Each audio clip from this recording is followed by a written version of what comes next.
Hello दोस्तों, good afternoon. तो आप सब कैसे हैं? उम्मीद करता हूं आप लोग अच्छे होंगे, मस्त होंगे और पढ़ाई में ज़बरदस्त व्यस्त होंगे। तो इससे पिछले वीडियो में हमने क्लास 12 सब्जेक्ट केमिस्ट्री का लेसन 3 का ऑब्जेक्टिव क्वेश्चन लाया था। इस वीडियो में लेसन 4 का ऑब्जेक्टिव क्वेश्चन लाया हूं। पाठ का नाम है केमिकल काइनेटिक्स यानी कि रसायन बल गतिकी।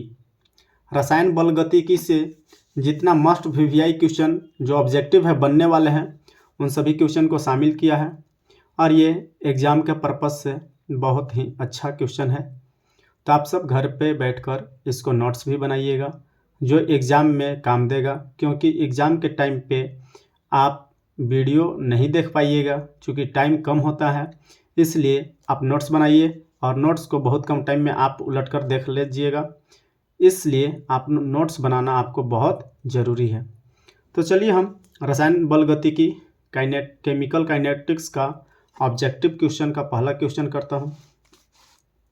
और साथ साथ वीडियो अच्छा लगे तो लाइक करते रहिएगा। अगर आप मेरे चैनल पर नए हैं तो लाइक तथा सब्सक्राइब भी करें, ताकि आपका लाइक और सब्सक्राइब से ही हमें आगे और अच्छा वीडियो लाने का उत्सुकता होता है।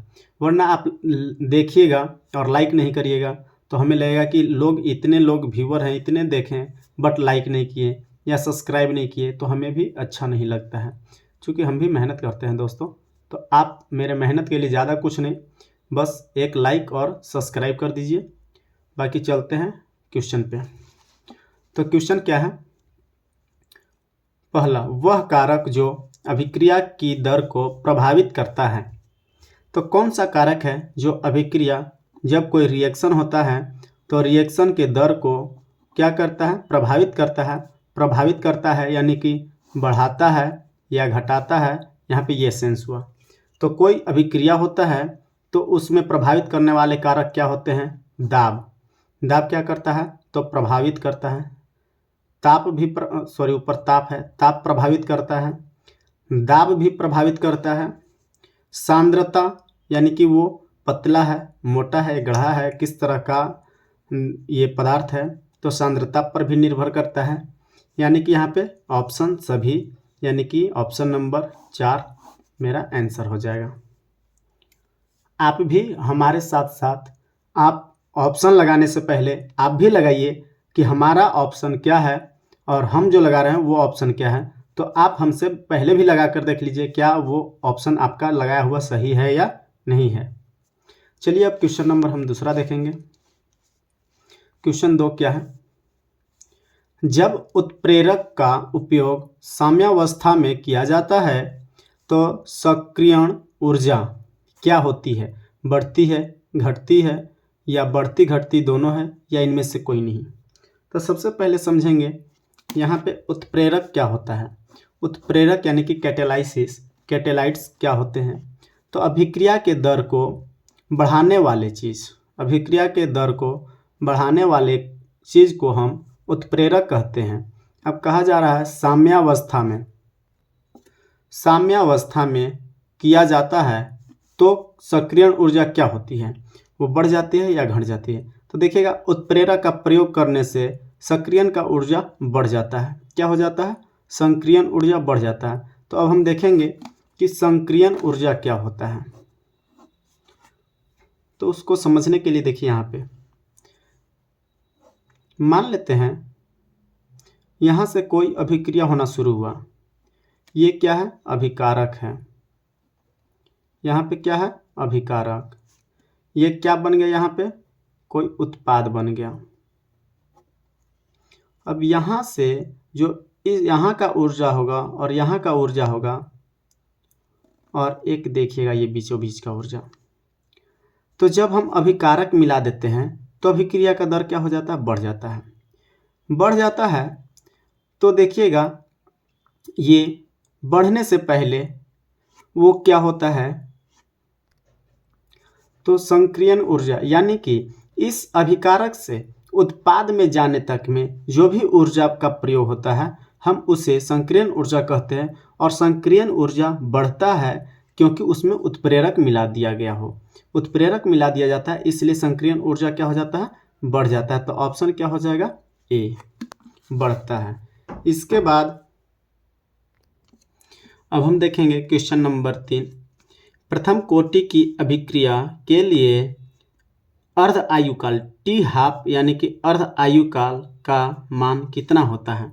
अर्ध आयुकाल का मान क्या होता है? तो आप याद रखिएगा, प्रथम कोटि के लिए अर्ध आयुकाल का मान आप क्लास में भी पढ़े होंगे, 0.0693 बटा के, 0.693 बटा के बराबर, तो टी हाफ बराबर कितना होता है? 0.693 बटा के होता है। तो ऑप्शन नंबर क्या हो जाएगा? Option number D. चलिए इसके बाद क्वेश्चन करेंगे हम 4। क्वेश्चन 4 क्या है? अभिक्रिया के बाद उत्प्रेरक की मात्रा, अभिक्रिया के बाद उत्प्रेरक की मात्रा यहाँ पे पूछ रहा है, बढ़ता है, घटता है, अपरिवर्तित रहता है या परिवर्तित रहता है? तो देखिएगा, जब अभिक्रिया होता है तो अभिक्रिया होने के बाद उत्प्रेरक, मान लेते हैं यहाँ पे ए और बी कोई अभिकारक है, यहाँ पे अभिक्रिया होने के बाद सी बन रहा है। तो अभिक्रिया यानी कि उस अभिक्रिया को करवाने के लिए जो हम ऊपर से एक्स्ट्रा चीज़ मिलाते हैं उसको उत्प्रेरक कहा जाता है। तो उत्प्रेरक का मान कभी नहीं बदलता है, यानी कि वो अपरिवर्तित रहता है, वो घटता बढ़ता नहीं है। उत्प्रेरक तो अलग से मिलाया गया चीज़ है, तो वो तो ना तो बढ़ेगा और ना ही घटेगा, यानी कि कुल मिलाकर क्या हो जाएगा? तो अपरिवर्तित रहता है। ऑप्शन नंबर क्या हो जाएगा? बी। इसके बाद चलेंगे हम क्वेश्चन नंबर 5। क्वेश्चन 5 क्या है? तो प्रथम कोटि की अभिक्रिया के लिए वेग स्थिरांक की इकाई होती है। प्रथम कोटि की अभिक्रिया के लिए, तो देखिए, प्रथम कोटि की अभिक्रिया सबसे पहले देखेंगे कि प्रथम कोटि की अर्धायुकाल का क्या होता है? यहाँ पे सूत्र तो 0.693 बटा के होता है।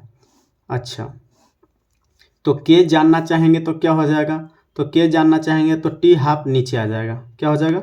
टी हाफ बटा में आ गया, यानी कि 0.693 बटा टी हाफ। अब ये क्या हो गया? तो ये हमारा सेकेंड, ऊपर तो मान लीजिए कुछ नहीं है, तो ऊपर क्योंकि ये नंबर है तो नंबर के लिए क्या लिखा जाएगा? 1, और ये समय है तो समय के लिए क्या लिखा जाएगा? सेकेंड। अब ये सेकेंड ऊपर जाएगा तो क्या बन जाएगा? Second inverse. यानी प्रथम कोटि का मात्रक क्या हो गया भाई? तो प्रथम कोटि के लिए वेग स्थिरांक की इकाई क्या हो जाएगा? तो सेकेंड इनवर्स हो जाएगा। क्या हो जाएगा? सेकेंड इनवर्स, यानी कि option number A. Option number A, second inverse. क्या है? क्वेश्चन को जरूर ध्यान दीजिएगा।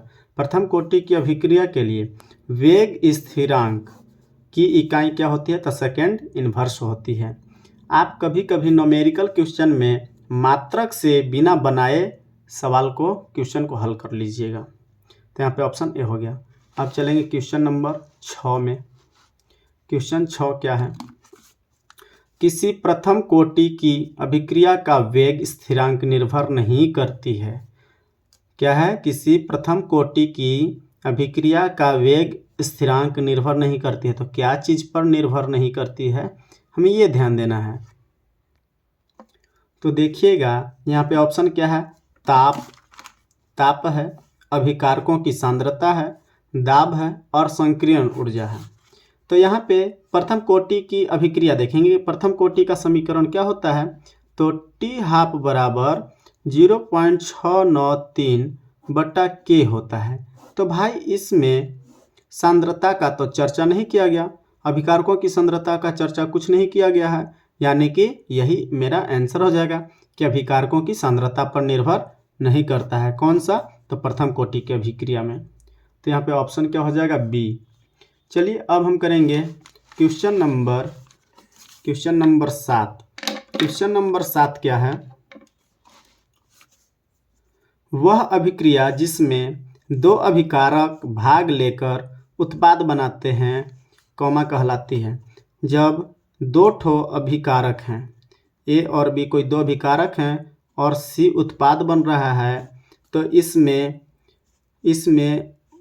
वह अभिक्रिया जिसमें दो अभिकारक भाग लेकर उत्पाद बनाते हैं तो उसे क्या कहते हैं? जो दो अभिकारक होते हैं तो इन अभिकारकों को हम क्या कहेंगे? तो ऑप्शन दिया हुआ है द्विअणुक, एक अणुक, शून्य अणुक, त्रिअणुक। तो इसको क्या कहा जाएगा? तो इसको द्विअणुक कहा जाएगा। क्या कहा जाएगा? द्विअणुक कहा जाएगा। ऑप्शन नंबर ए, क्योंकि 2 ठो है तो द्विअणुक, 3 ठो रहेगा तो त्रिअणुक हो जाएगा। इसके बाद देखेंगे हम क्वेश्चन नंबर 8। 8 क्या है? शून्य कोटि की अभिक्रिया के लिए वेग स्थिरांक की इकाई। शून्य कोटि की अभिक्रिया के लिए वेग स्थिरांक की इकाई। तो समझेंगे शून्य कोटि की अभिक्रिया के लिए यहाँ पे स्थिरांक क्या होता है? तो स्थिरांक के बराबर सांद्रता बटा समय होता है। क्या होता है? सांद्रता बटा समय। अब सांद्रता के लिए क्या लिखते हैं? तो सांद्रता के लिए हो जाता है मोल प्रति लीटर हो जाता है, मोल प्रति लीटर, और बटा में समय। तो समय का क्या हो जाएगा? सेकेंड। अब देखिए ये क्या लिखा जाएगा? तो मोल प्रति लीटर प्रति सेकेंड, ये ऊपर चल जाएगा। अब इसको हम एक तरीके से और लिख सकते हैं, मोल लीटर इनवर्स और सेकेंड इनवर्स, यानी कि mole litre inverse, second inverse, ये दोनों में से कोई हम लिख सकते हैं। तो प्रति में है तो ये आंसर हो जाएगा, इनवर्स में है तो ये आंसर हो जाएगा, यानी कि ऑप्शन नंबर डी। तो ये है शून्य कोटि के लिए। देखिए अभी हम पढ़ें यहाँ पे प्रथम कोटि के लिए सेकेंड इनवर्स है, और शून्य कोटि के लिए तो mole litre inverse second inverse है। तो दोनों हमें याद रखना है। आप लोग भी अच्छे से इसको याद करते चलिएगा और नोट्स भी बनाते रहिएगा। समझ कर इसको नोट्स करना है, ये नहीं कि देख के हड़बड़ा के कर लेना है। हड़बड़ा के देख लिए कि हाँ ये तो समझ में आ गया, बाद में भूल जाइएगा। तो इसलिए केमिस्ट्री है बॉस, इसको अच्छे से कंप्लीट करिएगा तो ही ठीक रहेगा। तो यहाँ पे आंसर क्या हो जाएगा? डी। इसके बाद है क्वेश्चन नंबर 9। किसी रासायनिक क्रिया की दर ताप बढ़ाने से घटती है, ताप बढ़ाने से बढ़ती है, या ताप पर निर्भर नहीं करती है, या सांद्रता पर निर्भर नहीं करती है। तो देखिएगा किसी भी रासायनिक अभिक्रिया हो रहा है, कोई भी रासायनिक क्रिया हो रहा है, अगर हम उसको ताप बढ़ा देंगे, जैसे मान लीजिए हम नमक और पानी को घोल बनाकर उस पे हम गैस पे रख दिए हैं, और गैस से जितना ताप हम ज़्यादा देंगे उसके मॉलिक्यूल यानी कि उस घोल के जो कण हैं वो बहुत जल्दी गति करने लगेंगे, यानी कि बहुत जल्दी क्या करेंगे? टक्कर करेंगे, अब एक दूसरे से अभिक्रिया करेंगे, और ताप कम कर देंगे तो उनका गति कम हो जाएगा, यानी कि अभिक्रिया भी कम हो जाएगा। तो आंसर क्या हो जाएगा कि किसी रासायनिक क्रिया की दर ताप बढ़ाने से, ये ऑप्शन नहीं होगा। किसी रासायनिक अभिक्रिया की दर ताप बढ़ाने से बढ़ती है और ताप घटाने से घटती है। तो ताप बढ़ाने से क्या हो जाएगा? बढ़ती है, ऑप्शन नंबर बी। इसके बाद क्वेश्चन 10 क्या है? तो किसी अभिक्रिया में भाग लेने वाले अणुओं, परमाणुओं या आयनों की संख्या कहलाती है। क्या कहलाती है? किसी अभिक्रिया में भाग लेने वाले अणुओं, परमाणुओं या आयनों की संख्या को हम क्या कहते हैं? तो आयनों की संख्या को हम अणुक या अणुकता कहते हैं। क्या कहते हैं? अणुक या अणुकता कहते हैं। कोटि नहीं कहना है, अणुक या अणुकता। तो ऑप्शन नंबर ए। कुछ ऐसे ऑब्जेक्टिव हैं जिनको आपको डायरेक्टली याद रखना होगा कि हाँ ये कहा जाता है। चाहे किसी का मात्रक है तो मात्रक तो डायरेक्टली आपको याद रखना होगा मित्रों। चलिए अब हम देखेंगे क्वेश्चन नंबर 11, मिस्टेक से 24 बोला गया। 11 क्या है? प्रथम कोटि की अभिक्रिया का अर्ध आयु निर्भर नहीं करता। प्रथम कोटि की अभिक्रिया का अर्ध आयु क्या चीज़ पर निर्भर नहीं करता है? तो देखिएगा ऑप्शन है ताप क्रम पर, या दाब पर, या प्रतिकारक के प्रथम सांद्रण पर, या इनमें से कोई नहीं। तो यहाँ पे आंसर क्या हो जाएगा कि प्रतिकारक के प्रथम सांद्रण पर। चूँकि प्रथम कोटि में प्रथम सांद्रण का कोई चर्चा नहीं किया जाता है, इसीलिए यहाँ पे क्या हो जाएगा? प्रतिकारक के प्रथम सांद्रण पर। ऑप्शन नंबर क्या हो जाएगा? तो ऑप्शन नंबर यहाँ पे सी हो जाएगा। चूँकि अर्धायु काल का सूत्र हम आपको बता दे रहे हैं क्या होता है अर्धायु काल का, तो टी हाफ बराबर 0.693/k होता है। अब यहाँ पे तो आप देखिएगा कि यहाँ पे सांद्रण का कोई चर्चा ही नहीं है, इसलिए प्रतिकारक के प्रथम सांद्रण पर निर्भर नहीं करता है। अब आएंगे हम क्वेश्चन नंबर 12। 12 क्या है? किसी पदार्थ के प्रतिक्रिया करने का दर निर्भर करता है। कोई भी पदार्थ है उसका प्रतिक्रिया करने का दर क्या चीज पर निर्भर करेगा? तो देखिएगा यहाँ पे जैसे क्या है कि अगर मान लेते हैं कोई भी प्रतिक्रिया हो रहा है, A प्लस बी कोई क्या है, A और B कोई दो अभिकारक हैं। क्या है? कोई दो अभिकारक हैं। ये दोनों मिलकर क्या बन रहे हैं? तो ये दोनों मिलकर एक C उत्पाद बन रहे हैं। समझिएगा, ये दोनों मिलकर C उत्पाद बन रहे हैं। तो यहाँ पे सक्रिय भार देखिएगा, यहाँ पे जो सक्रिय भार R को सक्रिय भार लिखा जाता है, ये किसके होता है? तो ये A के सांद्रता, ये A का सांद्रता और B के सांद्रता के समानुपाती होता है। यानी कि सक्रिय भार A का सांद्रता और B के सांद्रता के समानुपाती होता है। तो सक्रिय भार बराबर क्या हो जाएगा? K स्थिरांक A का सांद्रता और B का सांद्रता, यानी कि कुल मिलाकर, सॉरी आपको नहीं दिखा होगा, फिर से लिख दे रहे हैं ऊपर, एक लाइन बच गया, R और समानुपाती हटा देंगे तो बराबर आ जाएगा और K एक स्थिरांक आ जाएगा यहाँ पे, A का सांद्रता और B का सांद्रता। यानी कि यहाँ पे जो R है, R क्या? तो R सक्रिय भार, ये कि किसके बराबर होता है? तो ये होता है A का सांद्रण और B के सांद्रण के सीधा संबंध होता है, यानी कि सक्रिय भार पर निर्भर करता है। ऑप्शन नंबर क्या हो जाएगा? तो ऑप्शन नंबर यहाँ पे डी हो जाएगा। इसके बाद क्वेश्चन नंबर 13 क्या है? किसी शून्य कोटि की अभिक्रिया की दर, कोई भी शून्य कोटि की अभिक्रिया है, उसका दर क्या होता है? समय के साथ घटती है, समय के साथ बढ़ती है, या निश्चित होती है, या तो फिर कभी घटती कभी बढ़ती है। तो याद रखिएगा, ये याद रखने वाला क्वेश्चन है कि शून्य कोटि की अभिक्रिया का दर निश्चित होता है। क्या होता है? निश्चित होता है। इसके बाद क्वेश्चन नंबर 14, किसी रासायनिक अभिक्रिया में वेग निर्धारक पद होता है। वेग निर्धारक पद क्या होता है? तो मान लेते हैं अभिक्रिया हो रहा है, तो जब फर्स्ट टाइम अभिक्रिया होता है तो अभिक्रिया तेजी से होता है। तो अगर जिसमें तेजी से अभिक्रिया हो रहा है और किसी में धीरे धीरे अभिक्रिया हो रहा है, तो तेजी वाले अभिक्रिया को हम उसके माध्यम से हम वेग निर्धारण नहीं कर सकते हैं, और जो धीमे धीमे हो रहा है उसके माध्यम से हम वेग का निर्धारण कर सकते हैं। तो जो मंद पद होगा, यानी कि धीरे धीरे अभिक्रिया हो रहा होगा, उससे हम वेग निर्धारण कर सकते हैं। तो यहाँ पे क्या हो जाएगा? मंद पद, ऑप्शन नंबर ए, मंद पद यानी कि जो धीमे धीमे अभिक्रिया हो रहा है वो पद। इसके बाद क्वेश्चन नंबर क्या हो जाएगा? 15।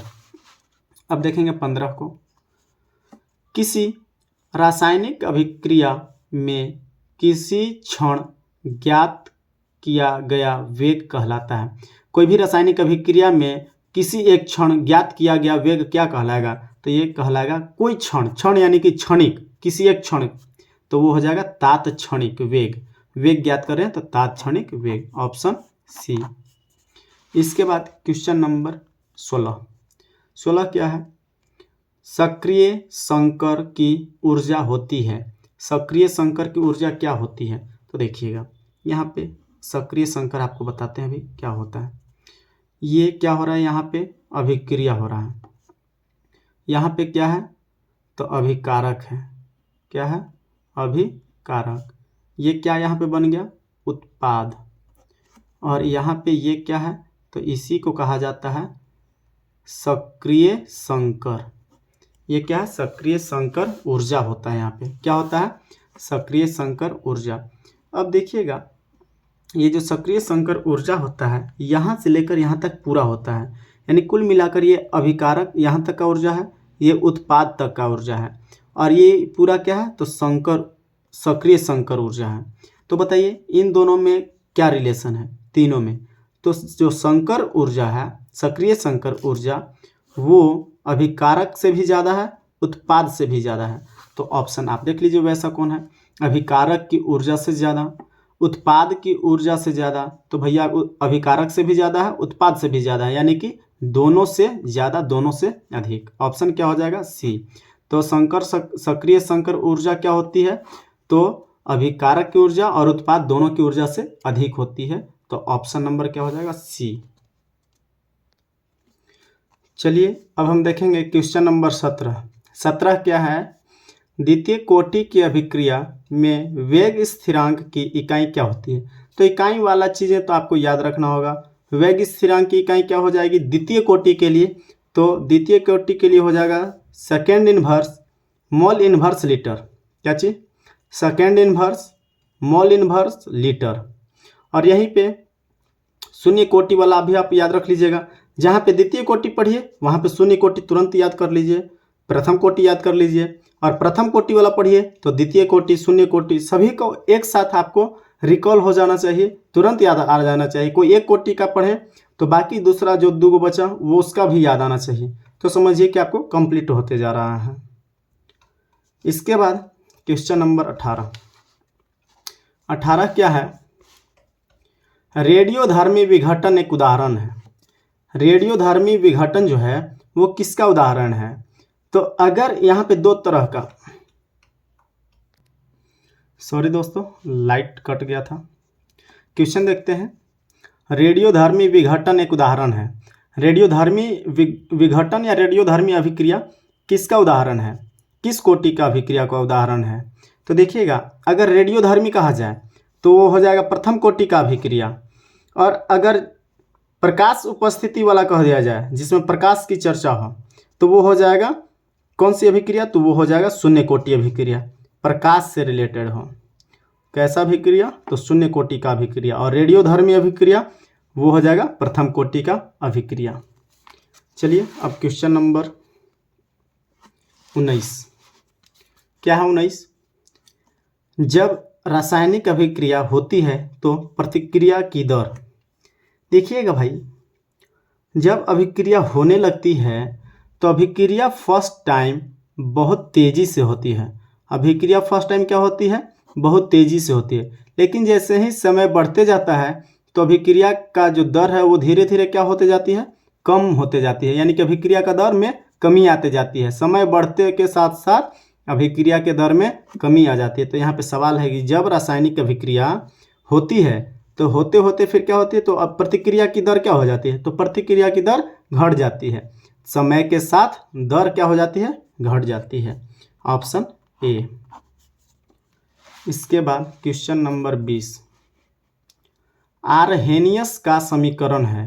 यहाँ पे आरहेनियस का समीकरण कौन है, तो देखिएगा आरहेनियस का समीकरण ऑप्शन नंबर बी, यानी कि के बराबर ए ई का पावर माइनस ई ए बटा आर टी। अब देखिएगा यहाँ पे के क्या है, के ए ई ए आर और टी, ये सभी क्या है, तो के क्या है, वेग स्थिरांक है। के क्या है, वेग स्थिरांक। ए क्या है, आरहेनियस स्थिरांक, आरहेनियस स्थिरांक। इसके बाद ई ए क्या है, तो ये संक्रियण ऊर्जा है। क्या है, संक्रियण ऊर्जा। आर क्या है, तो वेग स्थिरांक है। आर क्या है, वेग स्थिरांक।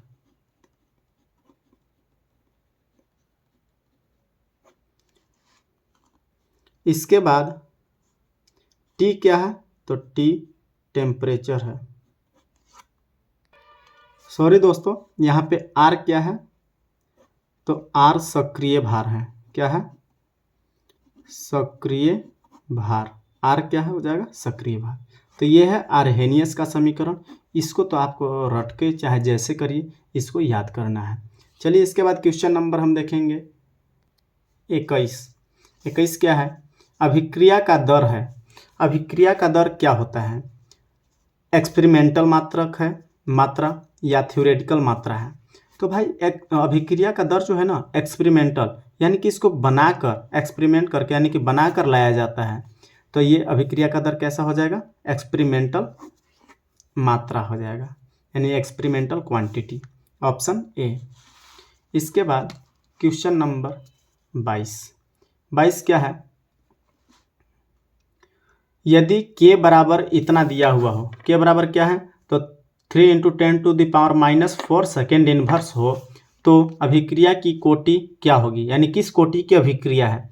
तो हम इससे पहले भी बताए थे कि आपको मात्रक बहुत जगह काम देगा। आप मात्रक देखते ही उस न्यूमेरिकल क्वेश्चन को बिना न्यूमेरिकल तरीके से किए हुए भी आंसर ला सकते हैं। इसको आपको बनाकर नहीं देखना है। आप देख लिए कि यहाँ पे मात्रक क्या है, तो यहाँ पे मात्रक सेकेंड इनवर्स है।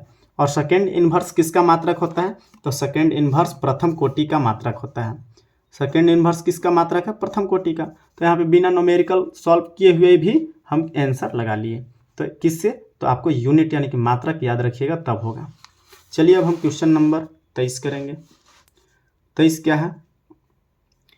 ए रिएक्शन बी, यानी कि ए कोई अभिकारक है और बी क्या है? उत्पाद है, का परिवर्तन द्वितीय कोटि की अभिक्रिया है। यहाँ पे कौन सा परिवर्तन हो रहा है? द्वितीय कोटि का अभिक्रिया हो रहा है, यानी कि ए से बी में परिवर्तन हुआ और कैसा अभिक्रिया हुआ? द्वितीय कोटि का अभिक्रिया हुआ। यदि ए का सांद्रण 2 गुना कर दिया जाएगा, ए को कितना गुना सांद्रण कर दिया जाएगा? 2 गुना, यानी कि ए में और कुछ मिला दिया जा रहा है जिससे गढ़ा हो जाएगा, सांद्रण कर दिया जा रहा है, तो प्रतिक्रिया की दर कितना गुनी हो जाएगी? प्रतिक्रिया का दर अब किस गुना से बढ़ने लगेगा या जो भी होने लगेगा? तो देखिएगा, इसको हम एक तरीका बताते हैं। क्या हो रहा है? ए चेंज बी, ए से बी हो रहा है, वो भी किस कोटि का अभिक्रिया है? तो सेकेंड ऑर्डर है, यानी कि द्वितीय कोटि का अभिक्रिया है। अब देखेंगे यहाँ पे क्या किया जा रहा है, तो ए का सांद्रता बढ़ा दिया जा रहा है। ए का सांद्रता क्या कर दिया जा रहा है? बढ़ा दिया जा रहा है, यानी कि कितना गुना बढ़ा दिया जा रहा है? 2 गुना। और ये किस कोटि का है? दूसरा कोटि का है, तो हम 2 गुना इसको बढ़ाकर लिख रहे हैं। ए कितना गुना कर दिया जा रहा है? 2 गुना, तो 2 से गुना, ये 2 लिखा हुआ है, यानी कि दूसरी कोटि की अभिक्रिया है। अब देखिए ये क्या हो जाएगा, तो 2 दूनी की 4 ए हो जाएगा। अब बताइए कितना गुना से बढ़ गया? तो ए जो था वो 4 ए हो गया, यानी कि 4 गुना बढ़ जाएगा। कितना गुना बढ़ जाएगा? 4 गुना, यानी कि ऑप्शन नंबर डी। इस तरह से आप कुछ भी क्वेश्चन दिया हो रहेगा 2 गुना, 4 गुना, 3 गुना, तो आप इस तरह से कर सकते हैं। कोई ज़रूरत नहीं है क्वेश्चन यही आएगा, लेकिन इस तरीके से रहता है। अब चलिए क्वेश्चन नंबर 24 देखेंगे हम। 24 क्या है? अधिकांश प्रतिक्रियाओं के लिए ताप गुणक निम्नलिखित में किसके बीच होता है? कितना के बीच होता है? तो ये मित्रों याद रखना है, 2 और 3 के बीच होता है। किसके बीच होता है? 2 एवं 3 के बीच, ऑप्शन नंबर बी। इसके बाद देखेंगे क्वेश्चन नंबर 25। 25 क्या है? जल में H2 यानी गैस के रूप में है प्लस Cl2 गैस बराबर क्या हो रहा है? तो ये दोनों मिलकर 2HCl बन रहा है। तो इस अभिक्रिया की कोटि है, किस कोटि की अभिक्रिया है ये पूछा जा रहा है। तो यहाँ पे एक बात देखिएगा, हम अभी तुरंत इससे पहले बताए थे कि जब प्रकाश रासायनिक अभिक्रिया होता है, जब क्या होता है? प्रकाश रासायनिक अभिक्रिया होता है, प्रकाश रासायनिक अभिक्रिया होता है, तो वहाँ पे शून्य कोटि वाले होता है। कौन सा कोटि वाला? शून्य कोटि वाला। कौन सा कोटि? शून्य कोटि। तो अब यहाँ पे आपको ध्यान देना है, इस क्वेश्चन का आंसर आप कमेंट सेक्शन में करके बताइएगा कि ये कौन सा कोटि का होगा, प्रथम कोटि, शून्य कोटि, या द्वितीय कोटि, या तृतीय कोटि। तो ये आंसर आपको लगाना है कमेंट सेक्शन में, कमेंट करके ज़रूर बताएं, क्योंकि इस तरह का क्वेश्चन आपको करवा दिया जा चुका है कि प्रकाश रासायनिक में कौन सा कोटि का होगा और रेडियोधर्मी में कौन सा कोटि का होगा। तो दोस्तों, आपसे उम्मीद करते हैं कि आपको ये वीडियो समझ में आएगा जैसे पहले वाला वीडियो आया है। तो अगर समझ में आएगा अच्छे से, आपको लगेगा कि हाँ ये वीडियो अच्छा है, तो आप कमेंट में थैंक यू सर ज़रूर कीजिएगा, और साथ साथ अपने दोस्तों में या रिलेटिव के भाई बहन हैं उन लोग को शेयर ज़रूर कीजिएगा, क्योंकि ये वीडियो 2024 के बोर्ड एग्ज़ाम के लिए बहुत ही मोस्ट इम्पॉर्टेंट होगा। तो ये आप जितना से जितना ज़्यादा शेयर कीजिएगा दोस्तों, हमें उतना ही ज़्यादा मन करेगा अच्छे अच्छे वीडियो को बनाने के लिए। तो थैंक यू दोस्तों, जय हिंद। मिलते हैं अगले वीडियो में।